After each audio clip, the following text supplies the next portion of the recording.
하나님 말씀 누가복음 9장입니다. 오늘은 누가복음 9장 18절로 21절에 있는 말씀 제가 봉독하겠습니다. 예수께서 따로 기도하실 때에 제자들이 주와 함께 있더니 물어 가라사대 무리가 나를 누구라고 하느냐? 대답하여 가로되 세례 요한이라 하고 더러는 엘리야라 더러는 옛 선지자 중에 하나가 살아났다 하나이다. 예수께서 이르시되 너희는 나를 누구라 하느냐? 베드로가 대답하여 가로되 하나님의 그리스도이시니이다. 경계하사 이 말을 아무에게도 이르지 말라 명하시고 아멘. 본문 말씀을 가지고 누가복음 강의 112번째 강의 복음의 승리를 위한 주님의 당부라는 제목으로 하나님 말씀을 증거하겠습니다. 하늘 증거는 주께서 명하신 계명, 그 매뉴얼대로 순종하여 행하는 자에게서 나타나는 거예요. 하늘 증거가 그냥 아무 데서나 막 나오는 게 아니죠. 그래서 세상적으로 볼 때는 그런 사람은 좀 미련해 보입니다. 세련된 것 같지 않아요. 좀 뒤처진 것 같아요. 왜? 하나님의 계명에 순종하는 자세 때문에 그렇습니다. 주님도 말씀하시잖아요. 너희가 나아가서 내가 명한 대로 복음을 전하면 세상 사람들이 너희를 향하여 미련하다고 할 것이다. 이건 만고불변의 진리예요. 주님 오실 때까지 불변입니다. 그런데 요즘 교회들은 자꾸 세련되려고 그래요. 온갖 프로그램과 이벤트를 잡아 돌리며 우리 교회가 더 세련된 교회라는 걸 자꾸 보여주려고 그래요. 성경하고 안 맞죠. 예수님은 벳세다 광야에서 오병이어의 기적으로 하늘 증거를 보여주셨어요. 예수님의 행동, 예수님의 말씀하심을 보면 그 매뉴얼이 존재한다는 사실을 알게 되는 거예요. 주께서 명하신 계명대로, 하나님의 계명대로 순종하는 자에게서 하늘 증거가 나오는 거예요. 그래서 여러분, 하늘 증거가 나오면 세우고 살리는 권세가 튀는 거예요. 목회는 세우고 살리는 권세예요. 기독교인들의 삶은, 기독교인들의 복음적 영향력은 세우고 살리는 권세로 튀게 된단 말이에요. 그래서 어느 회사 어느 부서에 기독교인이 하나 있으면 그 부서가 세우고 살리는 권세로 튀는 겁니다. 여러분, 기독교인의 하늘 증거는 세우고 살리는 권세예요. 실제로 그 권세가 튀게 되어 있지요.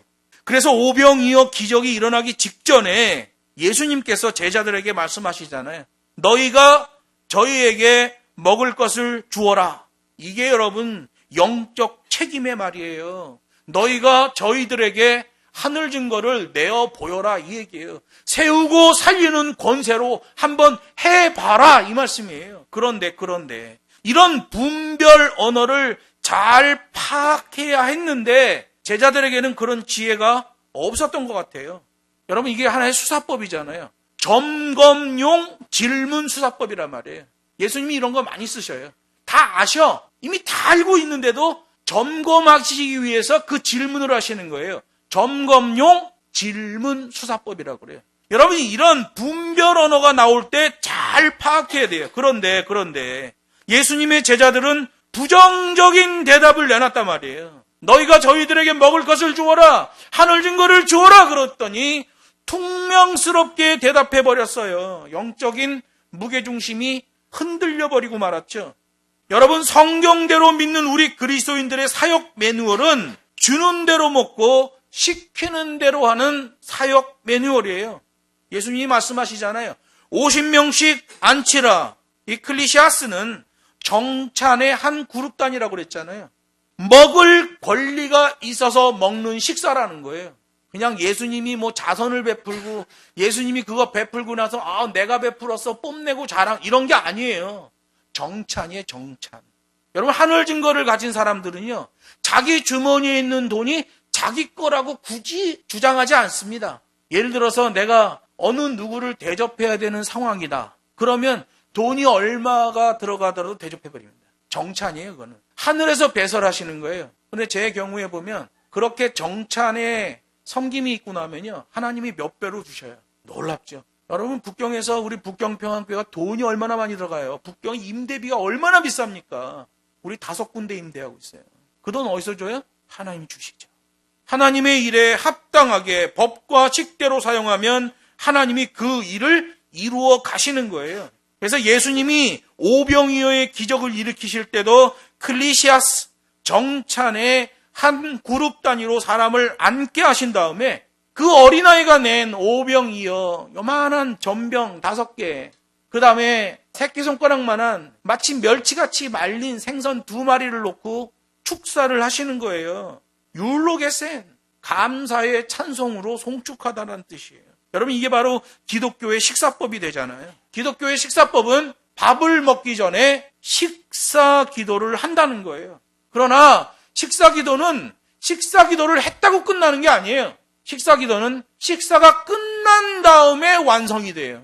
그래서 여러분, 기독교인들은 밥 먹는 동안 조심해야 돼요. 음식 가지고 먹을만하네 이런 말 하면 안 돼. 기독교인들은 감사와 찬양에 송축을 했기 때문에, 그 식사 기도를 했기 때문에 감사로 받아야 돼요. 감사로.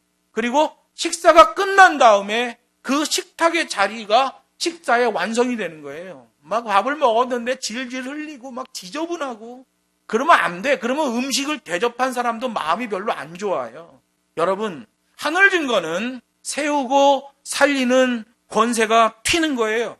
주님도 식사하기 전에 축사하셨고 식사 기도의 완성을 보여주셔요.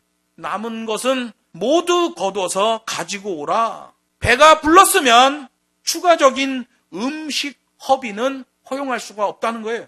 보관했다가 다시 먹든지 아니면 그 음식이 필요한 자에게 나누어 주시든지 하는 거예요. 이게 기독교 윤리 매뉴얼이에요.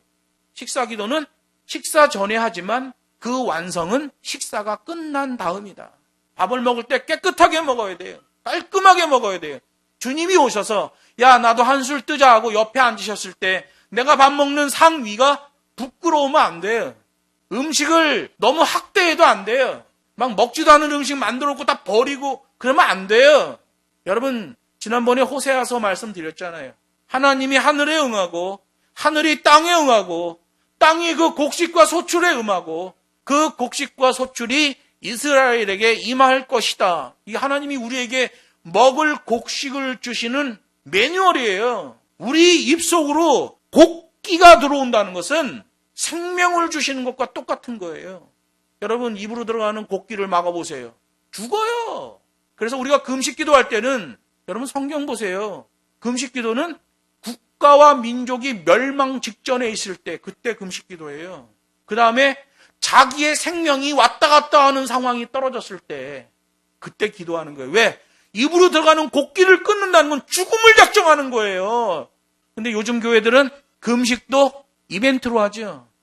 릴레이 금식, 무슨 하루 한 끼 금식. 우리 교회는 어떻게 해요? 큰 일꾼, 큰 사발. 잘 먹고 열심히 주의 일하자. 이 주의예요. 여러분, 주님은 이런 기독교 식사 윤리도 말씀하셔요. 오늘 본문에 보면 세상의 권력을 차지하려는 것을 내려놓으라라고 말씀하셔요. 무리들이 나를 누구라고 하느냐? 18절에서 말씀하시잖아요. 지금 누가복음은 오병이어 기적이 일어난 다음에 17절에서 18절로 바로 넘어와요. 그런데 마가복음을 보면 오병이어의 기적을 일으키신 후에도 아주 많은 이적을 보여주셨단 말이에요. 마가복음 6장 45절에서 8장 26절까지가 그 내용이 기록되어 있어요. 거기 기록된 것만 무려 7가지가 기록되어 있어요. 예수님께서 오병이어의 기적을 일으키신 다음에 갈릴리 호수 물 위를 걷는 사건을 보여주십니다. 게네사렛 지역에 가서 전도하면서 병 낫는 엄청난 역사들을 일으켜, 심지어 어떤 사람이 와서 예수님의 옷에 손을 대기만 하면 병이 낫는 그런 기적도 일어나요. 또 예수님의 제자들이 너무 바빠서 손도 닦지 못하고 떡을 먹을 때 예루살렘에서 온 바리새인들이 시비를 걸어요. 어찌 너의 제자들은 손도 닦지 않고 떡을 먹느냐. 장로의 유전을 범했다는 거죠. 그때 예수님이 게네사렛 사역 현장에서 장로의 유전을 공격하셔요. 여러분, 예수님이 장로의 유전을 공격한다는 것은 당시 유대 종교 지도자들과 전쟁을 선포하는 것과 똑같은 거예요. 당시 유대 종교 지도자들은 자신들이 하나님의 율법을 가지고 있다고 했지만 실제로 그들의 삶을 움직이는 것은 장로의 유전이었단 말이에요. 이 시대 교회도 그렇잖아요. 자기네가 하나님의 복음을 가지고 있다고 하는데 실제는 프로그램과 이벤트를 잡아 돌리잖아요. 처세술 목회학, 안락한 목회 서비스를 제공하며 연예인들 데려다 볼거리를 제공하며 교회에 있는 사람들이 밖으로 빠져나가지 않게 하는 게 목사의 일이에요. 마치 회사의 인사과장과 비슷해요. 예수님 당시에 종교 지도자들이 그랬단 말이에요. 그들은 여호와를 말하면서 여호와의 율법 생명의 말씀을 전한 게 아니라 실제로 그들의 삶을 움직이고 그들이 자신들의 종교를 유지해 나갔던 방법은 장로의 유전이었단 말이에요. 바리새인들과 그렇게 큰 시비가 붙었어요. 또 수로보니게 여인도 와서 개들도 주인의 상 아래 떨어지는 부스러기를 먹습니다. 아이들이 먹던 부스러기를 먹습니다. 이런 사건도 있었어요. 그리고 귀먹고 어눌한 자에게 에바다 열려라 하시며 그 귀머거리를 고치는 사건도 오병이어 사건 다음에 있었던 사건이에요. 그리고 4,000명을 먹이신 사건, 예수님을 따라다니고 방해하던 바리새인들이 그 4,000명 사건 다음에 예수님을 막 공격해요. 다른 표적을 보여봐라 막 이래요. 그때 예수님은 제자들에게 얘기해요. 저 바리새인들의 누룩을 조심하라. 제자들은 막 혼란스러운 거예요. 중간기 400년 동안 장로의 유전이 하나님의 율법인 줄 알고 살아왔단 말이에요. 그런데 하나님이신 예수께서 오셔서 내가 너희들에게 다시 말하노니 하고 말씀을 전하는데 장로의 유전과 비슷한 것 같은데 아니야.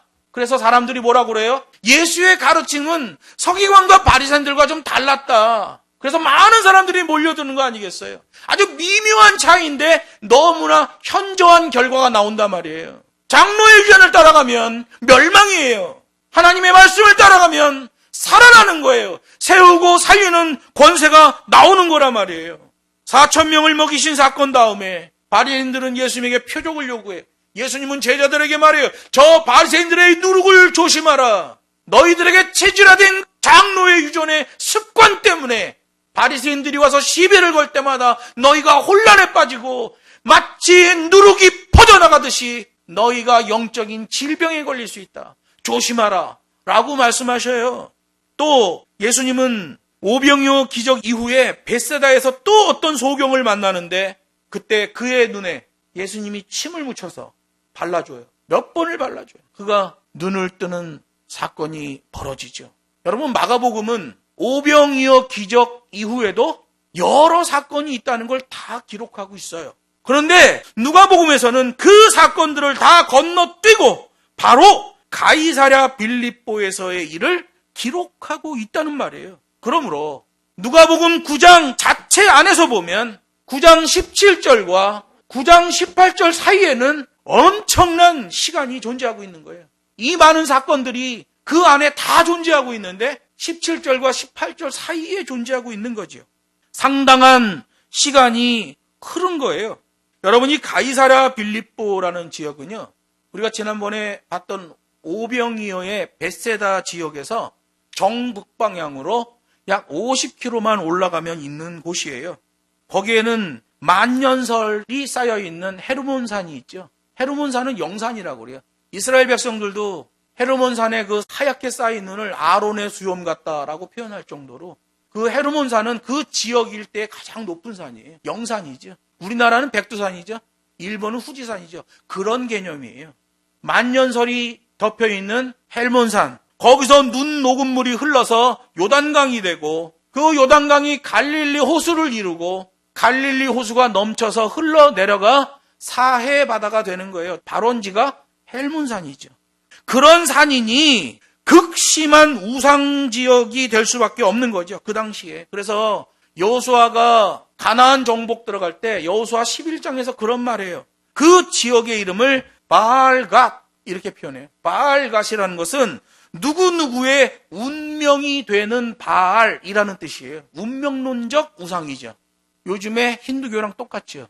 힌두교는 운명론입니다. 길바닥에 있는 거지가 자기 불쌍하다는 생각 안 해요. 좋은 옷 입고 지나가는 사람이 길바닥에 병들어서 다리 썩어서 잘려져 있는 사람 보고 불쌍하다는 생각 안 해요. 왜 그래요? 운명론이기 때문에 그래요. 가이사랴 빌립보라는 지역이 바알갓, 누구누구의 운명이 되는 바알이라는 뜻을 가진 지역 이름을 가지고 있었다고 여호수아 11장 17절이 말한단 말이에요. 요즘은 챗바라는 지역이에요. 지금도 거긴 국경이 있죠. 높은 지역이에요. 거기서 보면 좋은 날에는 지중해가 보인다는 거예요. 토착민들은 바알신을 믿었어요. 헬문산 서쪽 건너편이 바로 두로 땅이에요. 솔로몬 시대에 보면 두로 왕에 대한 얘기가 나오잖아요. 두로 왕을 표현할 때 두로 왕하고 누구랑 일치시키냐면 사단과 일치시킵니다. 두로 지역이 그만큼 타락하고 우상이 창궐했던 지역이에요. 바로 옆에 있어요. 토착민들은 우상 바알을 섬겼는데 거의 운명론 수준에서 섬겼다. 거기에 살던 헬라계 사람들은 야수의 신을 섬겼어요. 그 야수가 어떻게 생겼냐면 상반신은 사람이고요. 밑에는 염소예요. 염소 위에 사람 상체가 붙어있는 그런 신을 섬겼어요. 왜 그랬겠어요? 거기가 산악지대고 그들이 키워서 경제 소득을 얻는 게 뭐예요? 염소죠. 염소에서 돈이 나오잖아요. 그러니까 염소가 우상화되는 거예요. 야수의 신이라고 그래요. 판이라는 신당도 거기 존재했다고 기록돼 있어요. 그뿐만 아니라 종교적인 부분뿐만 아니라 정치적으로도 대단합니다. 헤롯 왕가에서 가이사랴 빌립보에다가 황제를 위한 신전까지 건립해요. 그렇게 우상이 창궐했던 지역, 정치적으로 암울했던 지역, 예수님은 지금 거기서 사역하고 계시고요. 놀랍게도 베드로의 고백이 거기서 나오는 거예요. 지금 예루살렘 성전 한가운데서 베드로가 주는 그리스도시요 살아계신 하나님의 아들입니다 하면 얼마나 좋겠어. 야수의 신이 섬겨지고 운명론적 바알 신앙이 있는 곳, 정치적으로도 황제에게 아부하여 신전을 지을 정도의 땅, 영산으로 불리는 극심한 우상지역, 거기서 베드로의 고백, 주는 그리스도시요 살아계신 하나님의 아들입니다. 여러분, 이 말 한마디가 기독론이에요. 이 한마디만 하면 기독론은 끝나는 거예요. 주는 그리스도시요 살아계신 하나님의 아들입니다. 마가복음에서는 가이사랴 빌립보 여러 마을을 지나다니고 통과하시면서 그 길 위에서 물으셨다. 노중에 물으셨다. 이렇게 돼 있어요. 그러니까 예수님이 가이사랴 지역에서 사역하시면서 자꾸 제자들한테 물어봤다는 거예요. 사람들이 나를 누구라느냐? 너희는 나를 누구라느냐? 여러분, 선생님이 거듭된 질문을 하면 부담스러워지는 거예요. 주님이 계속 물어보는 거예요. 가이사랴 빌립보에서. 걸어가면서도 물어보시고, 오늘 본문을 보면 누가복음은 기도하시다가 물어보셨대. 그러니까 뭐 시도 때도 없이 물어보신 거예요. 어떤 의도가 들어있는 거죠. 예수님 자신에 대한 정체성을 제자들한테 자꾸 물어보셨다는 거예요. 근데 여러분, 누가는 예수님께서 기도하시고 계셨고 그 가운데 일어난 일에 초점을 맞추고 있다는 겁니다. 이게 바로 누가의 성경 기록 패턴이죠. 절대서술형이라고 그러죠. 절대서술형. 꾸미지 않아. 있는 그대로 그 안에 어떤 의도가 들어있는지를 정확하게 표현하는 거예요. 마가는 그냥 되어진 일을 설명하고 서술하는 거예요. 길을 다니시면서 이렇게 물어보셨다. 누가는 길을 다니시면서 그냥 물어보신 건 일단 패스. 제일 중요한 게 뭐예요?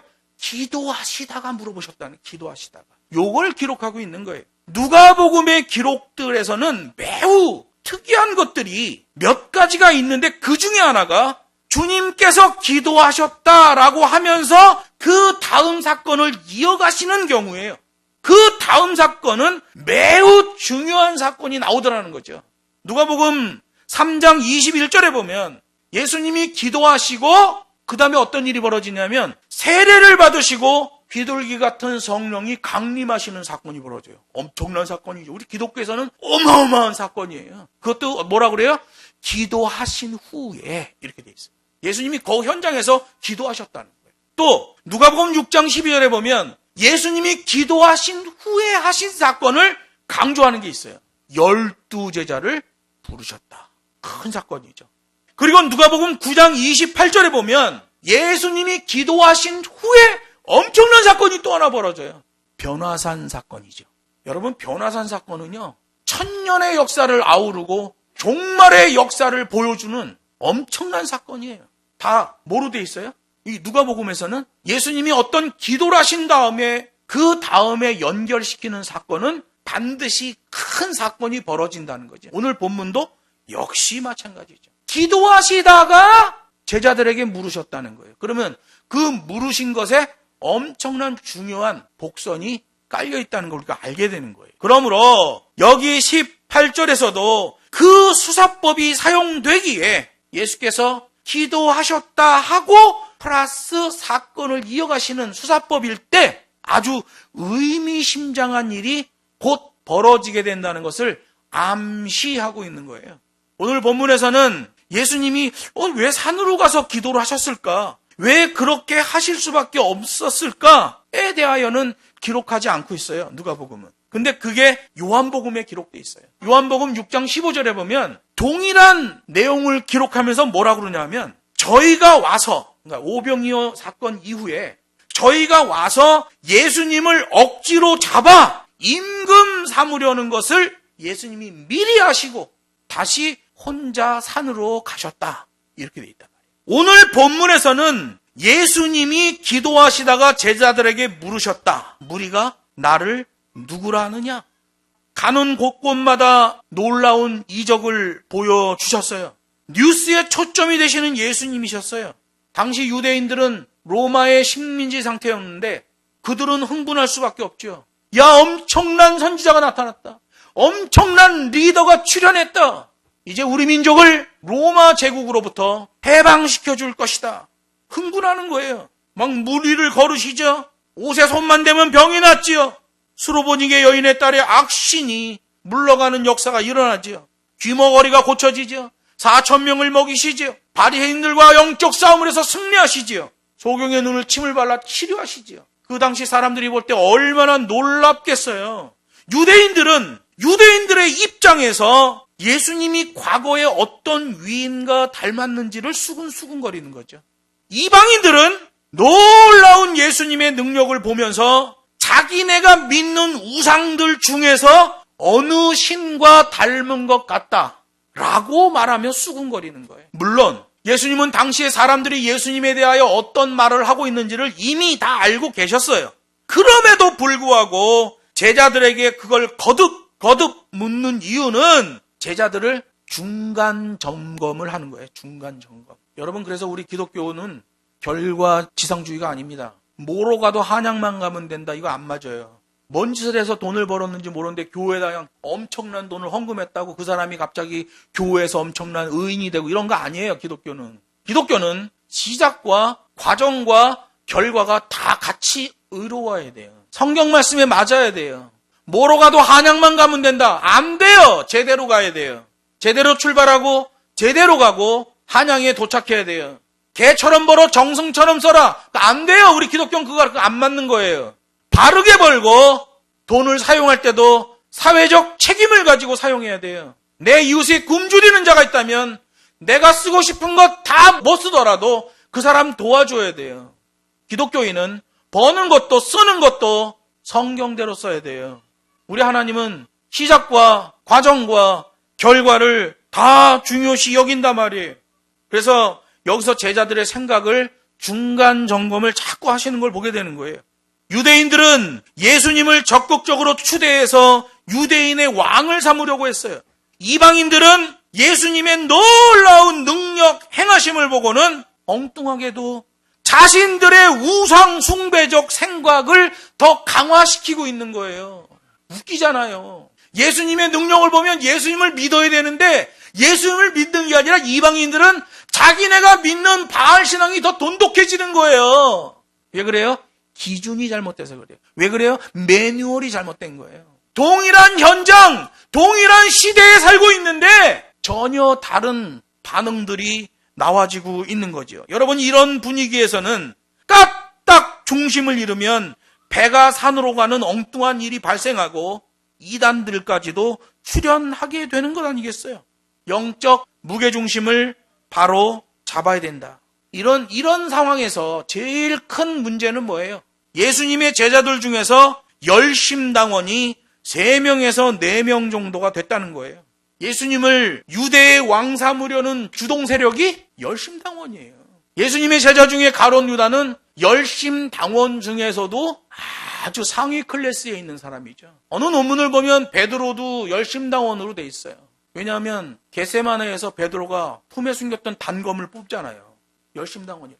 어부였는데 그의 사상은 열심당원이었죠. 예수님의 제자들 보면 3명에서 많게는 4명까지가 열심당원이었어요. 그래서 지금 본문에서의 예수님의 관심은 제자들의 생각을 점검하는 것이고 그들의 사역적 방향을 바르게 잡아주시는 거예요. 왜? 열심당원이 있단 말이에요. 제자들 중에. 열심당원 핵심 간부가 지금 가룟 유다가 예수님 제자로 들어와 있단 말이에요. 예수님을 왕으로 세워서 로마에게 폭력을 행사해서라도 전쟁을 해서라도 유대 독립을 추구하는 게 열심당원이에요. 그러면 오병이어 기적 후에 누가복음에선 기록하고 있지 않지만 요한복음에서 기록하고 있는 그들이 억지로 예수님을 잡아서 추대하여 왕으로 세우려는 것을 예수님이 미리 하시고 벌써 제자들에 의해서 이게 도른 거죠, 얘기가. 예수님의 제자들도 거기 가담이 돼 있죠. 그러니까 예수님이 계속 물어보는 거예요. 너희는 나를 누구라 하느냐? 나를 누구라 하냐? 계속 물어보는 거예요. 계속 중간 점검하는 거예요. 하여간 딴짓하는 애 하나 나오면 사역팀이 긴장하는 거예요. 갈릴리 호수 풍랑 사건 때 배 밑창에서 잠을 자고 있는 예수님을 짜증 섞인 말로 깨웠던 제자들, 벳세다 광야에서 오병이어의 기적 직전에도 사명을 말하는 예수님의 말씀에 대하여 퉁명스럽게 대답했던 제자들, 게다가 오병이어 사건 직후에 우려하던 그 일이 발생할 뻔했지요. 사역적 차원에서 볼 때 예수님과 함께하던 제자들 중에 열심당원들, 불손한 의도가 있었다는 거예요. 요한복음 6장 26절에 보면 그 일에 대하여 예수님이 자신의 뜻을 밝히셔요. 그들이 예수님을 휴대해서 왕으로 삼으려고 할 때 예수님이 뭐라 그래요? 진실로 진실로 너희에게 이르노니 너희가 나를 찾는 것은 표적을 본 까닭이 아니요 떡을 먹고 배부른 까닭이로다. 육신의 일로 예수님을 추대하여 왕으로 세우려 한다는 거예요. 근데 제자들에게 얘기하면 제자들이 격동할 수 있으니까 직접적으로 제자들에게 말씀을 안 하시고 군중들에게 말씀하신 거예요. 너희가 추구하는 바는 하나님의 방법이 아니라는 거죠. 여러분, 누가복음을 기록한 누가는요, 용의 주도한 사람이에요. 기록 자체가 절대 서술형 기록을 보여줘요. 예수님의 의도와 그 중점 사항을 정확하게 간파하고 있어요. 점검용 질문 수사법.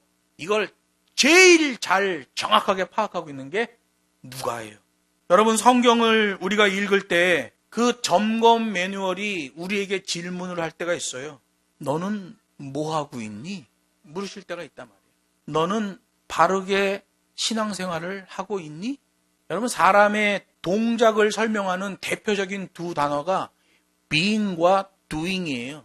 being은 substance, 본질적 가치가 있는 일을 하고 있을 때 being으로 처리해요. doing은 그 본질적 가치가 없이 움직이는 거예요. 예를 들어서 배가 A라는 항구에서 B라는 항구로 가자면 신속하게 가야 되잖아요. 그러면 그건 being을 한 거예요. 근데 이 배가 공해상으로 나가더니 뭐가 고장났는지 바다 위에서 뱅뱅뱅뱅 돌고 있어요. 그 배 안에 있는 사람들 입장에서는 배가 움직이고 있죠. 틀린 거 없어요. 배 엔진도 멀쩡히 잘 돌아가고 있어요. 틀린 거 없어요.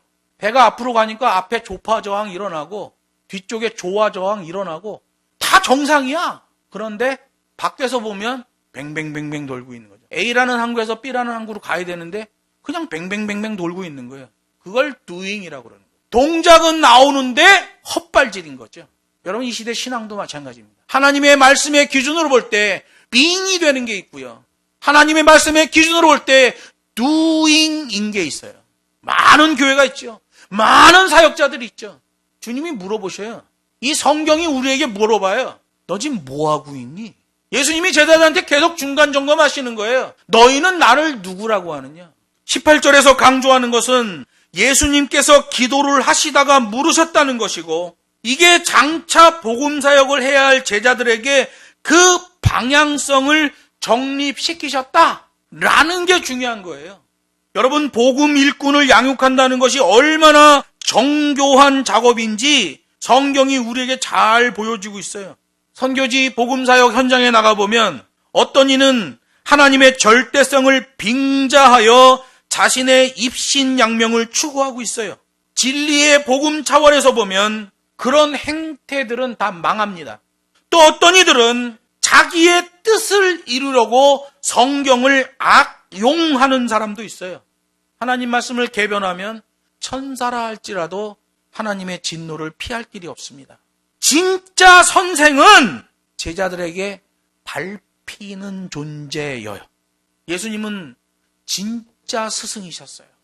진정한 스승이셨어요. 그래서 제자들한테 밟히셔요.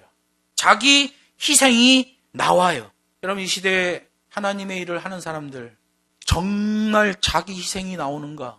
그거 안 나오면요, 다시 점검해야 됩니다. 보통 큰 문제가 아니에요.